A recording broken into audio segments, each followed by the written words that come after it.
Elliott, there's a tension here this morning in that, on the one hand, Egypt has effectively proposed yet another ceasefire, and yet that doesn't seem to be in the cards. Can you tell us the point of view from Israel?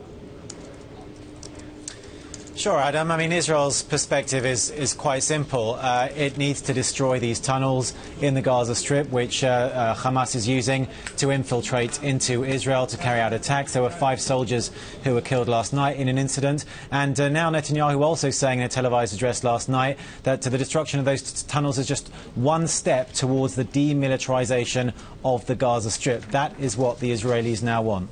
Some 50 Israelis now dead, over 1,000 Gazans. But as Israelis themselves start to die by the dozens, is there resistance within Israel?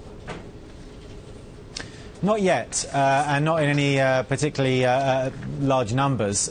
Most Israelis you speak to will say that this is an operation that has to be carried out. It's not sustainable to, certainly for the communities living around the Gaza Strip, to perhaps one day find themselves being kidnapped or murdered by militants who have infiltrated into Israel underground. And it's not sustainable to have rockets being fired at Israel to the tune of what, more than 2,000 since this conflict began. So I think most Israelis still support what is going on.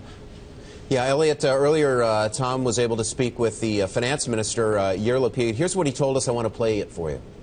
There is an Egyptian offer on the table that we have accepted, I don't know, 8 or 9 days ago, saying, let's go to a ceasefire, let's keep the ceasefire, and then let's start talking about the things that interests both parties through the Egyptians with the help of the United States, which is always blessed.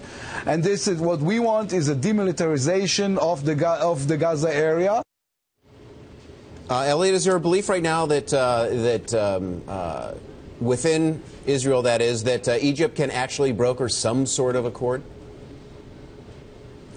Look, it's certainly tried. It's the ceasefire proposal that the US is backing. It's the ceasefire proposal that the United Nations is backing as well. The problem, of course, is that we know that there is little love lost between Hamas, an offshoot of the Muslim Brotherhood, and the Egyptian president. Hamas wants to try to involve Turkey and Qatar, who are its patrons and supporters. Israel doesn't trust them. So we're still in the same situation whereby we don't seem to have somebody who can mediate that both parties trust. Elliott, anyone that reads 3 or 4 articles will know that what we're talking about here are entrenched positions. Did you hear anything from Finance Minister Lapid that would show any deviation or wiggle room as he and Mr. Netanyahu go into the security cabinet meetings this morning?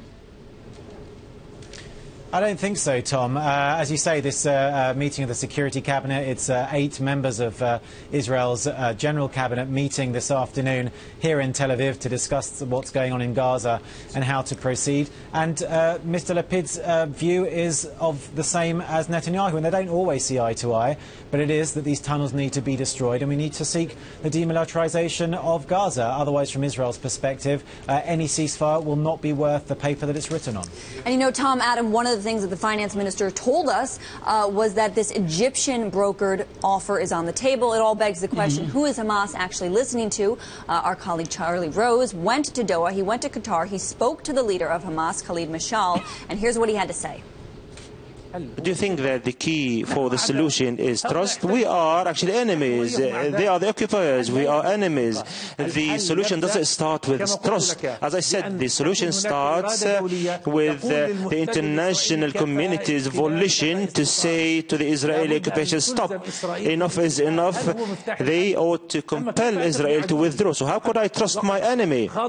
And we had a number of negotiations. The negotiations were failing. And you can watch the full interview tonight on Charlie Rose at 8 and 10 p.m. here on Bloomberg Television. But again, quite significant that the Qataris really seem to be the key interlocutors here. And it's no longer Egypt under El-Sisi who really has influence over the Palestinians. And then it brings up the issue, to what extent are the Palestinians really a united group listening to one central authority? Elliott, the other question line I had with Minister Lapid was the idea of the strength and resiliency of the Israeli economy. He said the words that have to be said. Is he right? Look, so far, I mean, I've been down to see businesses in and around Gaza, and they are fulfilling their orders. Yes, some of their workers are not there for a variety of reasons, but they are still managing to continue to meet those orders. And I mean, what Mr. Lapid said, he said, look, as dramatic and eye-catching as it is, the Gaza operation is not something that even touches the fundamentals of the Israeli economy. All right, Elliott Gotkine joining us from Tel Aviv. Thank you, as always, Elliott.